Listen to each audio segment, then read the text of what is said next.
Here we go. Tedesco, he goes in to score. Can you believe it? 2 good. Oh! What about that, fellas?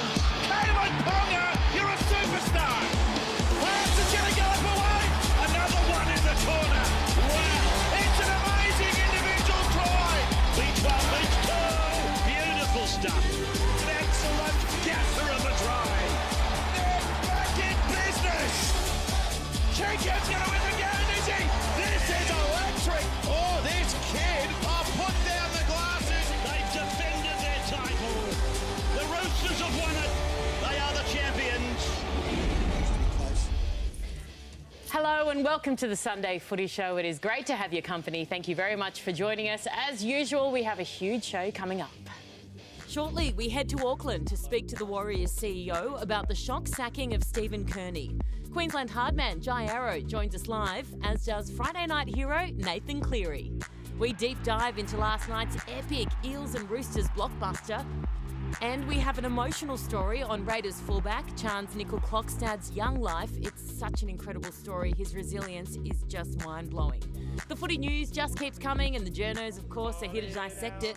Plus, Billy Slater joins us with all the latest on this afternoon's mouth-watering matchup between the Sea Eagles and the Raiders.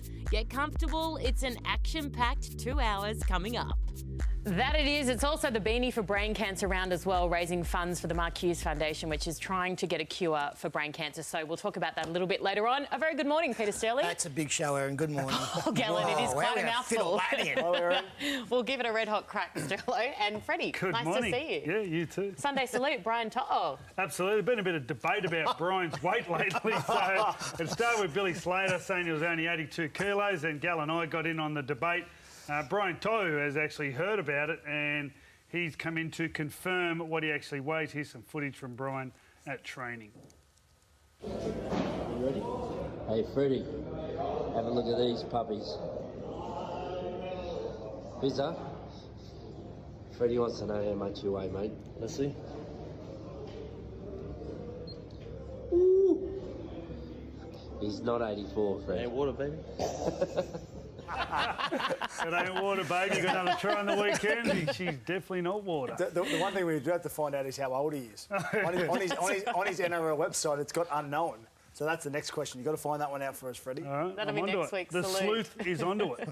Hey, Sterlo, what about a champion of the game, a milestone? Yeah, don't know what he weighs, but he's worth his weight in gold. To the Roosters. There you Stop go. it. Bam. Peaking early. Jake Friend, 250th game last night. And had a checkered start to his career, did Jake, but he's now, he's fourth all-time when it comes to the tricolours behind Minicello, Ricketson and Mitch Orbison. Only played in different ways.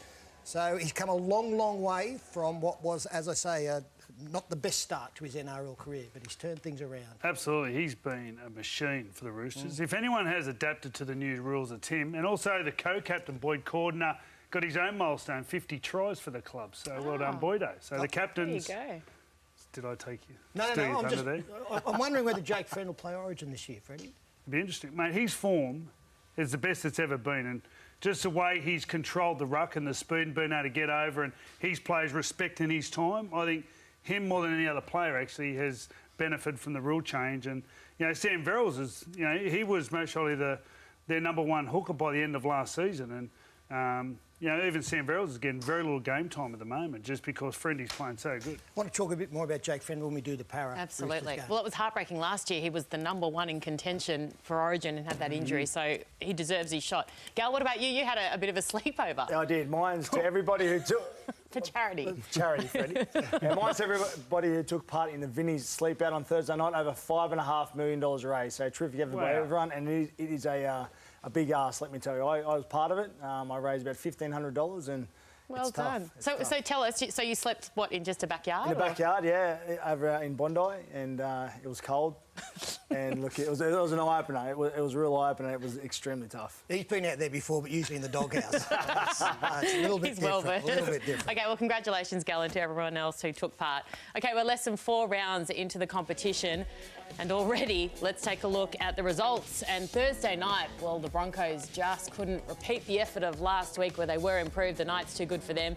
The Rabbitohs, too good for the Warriors. The Panthers, it was the match of the round until last night's Roosters-Eels match. They were too good for the Storm. Freddie, stop trying to stab my finger.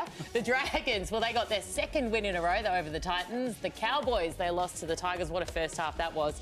And the Roosters, too good for the Eels. Stella, you're still liking the ladder? Yeah, so that's 3/4 of the way through round 6 now, and despite last night's loss, the Eels still on top.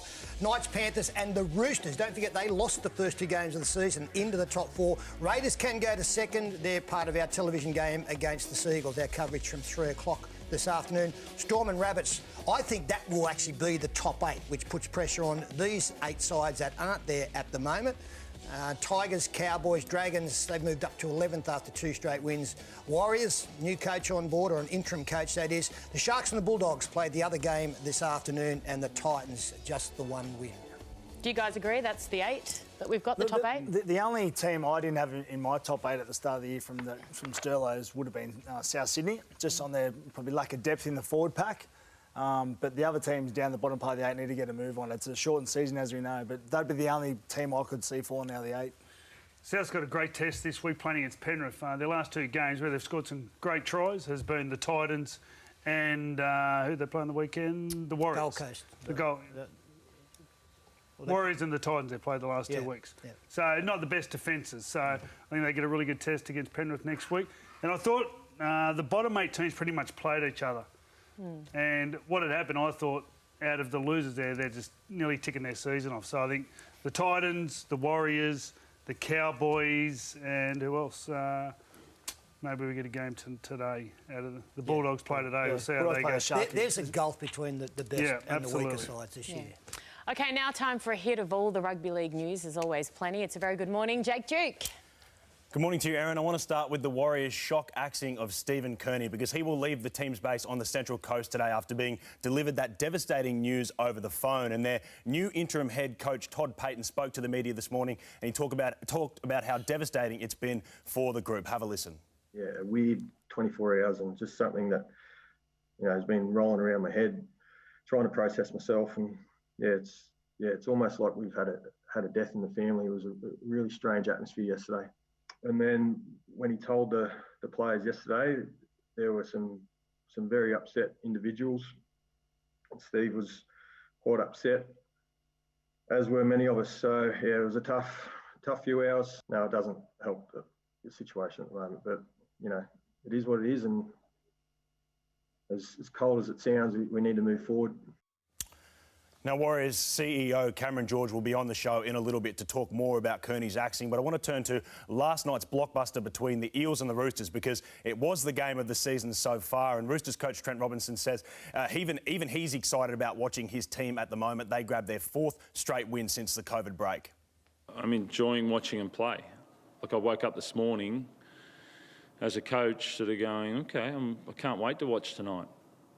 As a coach, but also as a fan. You want to win the round, but then you also want to see how your team reacts in different circumstances because that's what you've got to coach and develop. Some more good news out of that game for the Roosters with James Tedesco and Victor Radley both cleared of serious injury after nasty head knocks. And for the Eels, it was their first loss of the season and their coach Brad Arthur says they just lacked a little bit of polish in those crucial moments. Effort was good and it was probably a good game of football to watch, but I just think they're probably too professional for us, at the end. And more bad news for the Cowboys last night after their loss to the Tigers. Coach Paul Green confirming that Jordan McLean and Valentine Holmes will not be available next week, so things get tougher for them. Taking a look at the rest of the injuries and suspensions from around the NRL, and the Tigers also picked up a host of injuries. Alex Tawal hurt his MCL. He's looking at a month out. Robert Jennings reportedly felt a pop in his hamstring and will get scans, but is looking like a couple of weeks at least, while the Rabbitohs, young Tom Amone has ruptured his MCL and will need to see a surgeon this week on what is likely a partial tear of the ACL as well. Meanwhile, Warrior Wade Egan is looking at 2 weeks for that eye gouge on Latrell Mitchell, while things have gone from bad to worse for the Broncos with 2 of their young stars, Thomas Flegler and Patrick Carrigan, both looking like they could miss next week's games due to suspension. And that is a full wrap-up this morning. I'll be back a little bit later, Erin, with a preview of this afternoon's games. Yeah, great stuff, Jake. Thank you very much. As you said, we have had our first coaching casualty of the year, and the man charged with making that call, Cameron George, the Warriors CEO, does join us now. Cameron, obviously an awful call for Stephen Kearney to receive, but I can't imagine a pleasant call for you to have to make either.